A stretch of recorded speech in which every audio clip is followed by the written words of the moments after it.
Coach Franklin get his headphones on here. Can you hear me okay, Coach? Yes, sir.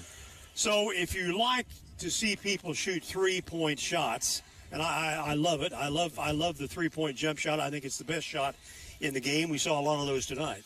Well, they present a unique challenge for you. They're going to pressure you. They're going to try to get you uncomfortable. They're going to run some doubles at you in the middle of the floor, try to get you out of your rhythm and speed you up. And then they're going to want to play real fast. They push the ball real hard, and they all are willing to shoot it. And they cut pretty hard. And they've got a couple guys that can beat you off the bounce. In the first half, after the initial push, we decided that we didn't want to run.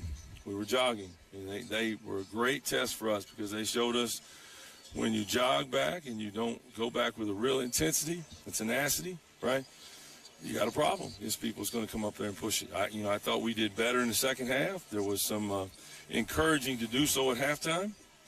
I think we found some guys that, especially the first 10 or 12 minutes of the second half, I thought our guys did a pretty good job with it. Got a little sloppier down the stretch, but they presented some challenges there. Now, they put up some points during the year, and that's why. Early in the game, in transition, we were getting good inside looks. They were having trouble adapting to our size inside, and Coach Payne said that's going to be a problem, and it certainly was for them. Yeah, I don't know. Our inside guys still weren't scoring. Javon did in the second half. We had some cutters get in there. Dayton got some cuts in the basket, and I thought Dre did a pretty good job of seeing the floor against their traps, and we we're going to do that. If you attack us, we've got our best guys out there. We're probably going to score a lot more than you're going to turn us over, I can tell you. And I thought that happened early, but then I thought they pushed extra hard and we didn't respond real well.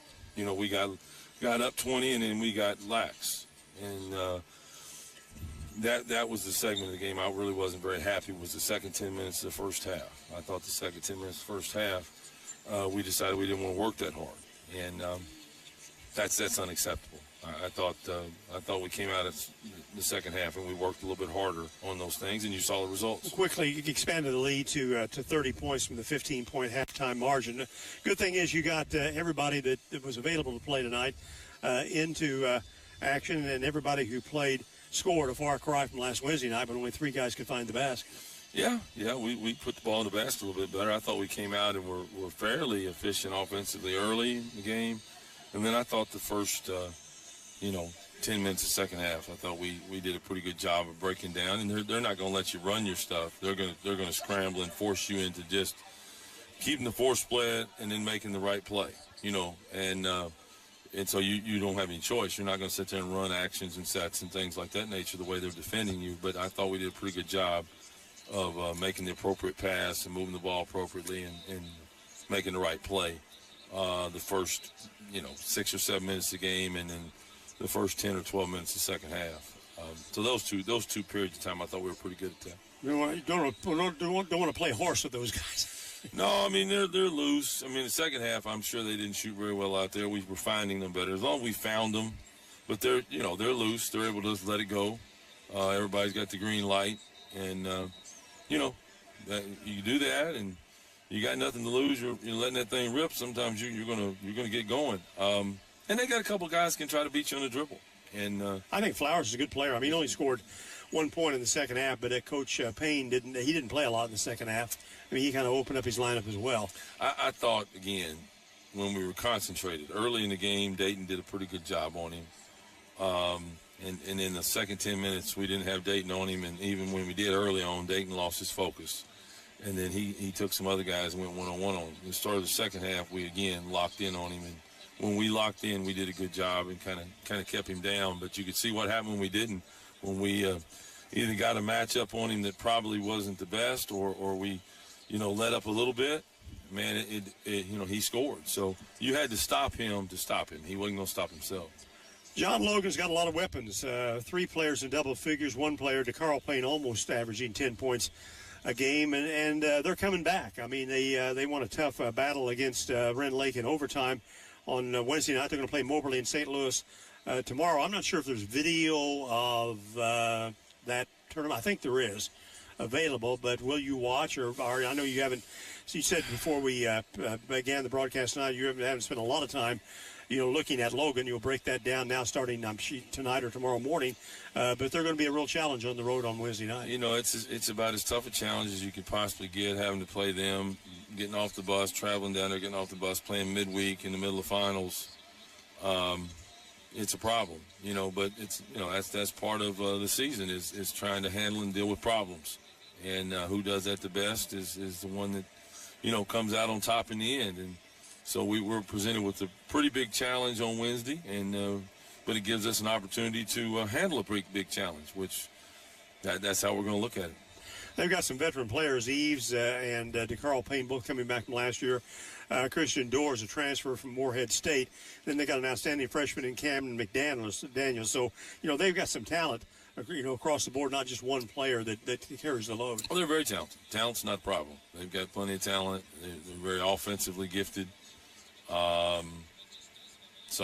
at home, when you play, especially you play somebody like that at home, at their place, it's very difficult. And tonight's probably a decent game for us to get some work, because they're going to push it and attack us, and the perimeter guys, now their perimeter guys are going to be bigger and longer and, et cetera. But it was probably pretty good work for us having to work, because they're going to push it hard. We're going to have to get back, get settled. We're going to have to expend a tremendous amount of energy. And, you got to get yourself tuned up quick. Like I said, you get off that bus, you don't have any time. You're going to get the 20 minutes they put on the clock, after riding on that thing to get yourself geared up and ready.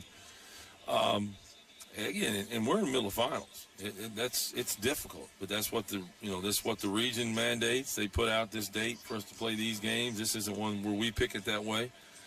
And, certainly not ideal. But we'll plan on handling it. From October 31st to December 6th, we're 11-0, ranked number 1 in the country. I know that feels really good. I mean, you focus on winning every game. That's obviously what you expect to do. But are you a little surprised that at this point we're this far along, undefeated, and ranked the top team in the country? No. I'm glad about it, but surprised, no. I mean, we've had some tough games, some really good opponents during this time, the Columbia States and at Tritons, and you just go down the list. We've had a number of games you can lose. But, we never go in expecting to lose any games. Like this Wednesday is a tremendous challenge, but we expect to win it. So I didn't think it was out of our grasp to be 11-0, but it doesn't mean it's not a big achievement. It is a very big achievement to play who we've played and have legit games pretty much every night and be 11-0 right now. Big one that obviously was being able to beat Columbia State the first weekend. Going on the road and winning at Triton. There's some games in there. You go through the highlight games, and this Wednesday night will be another one of those that people circle and go, well, this is one where, the odds makers might say you might get them here. We've won 2 or 3 of those already, and, we got another one coming up Wednesday that might be the biggest and hardest of all of them. Coach, congratulations on tonight's win. Thanks, Dave.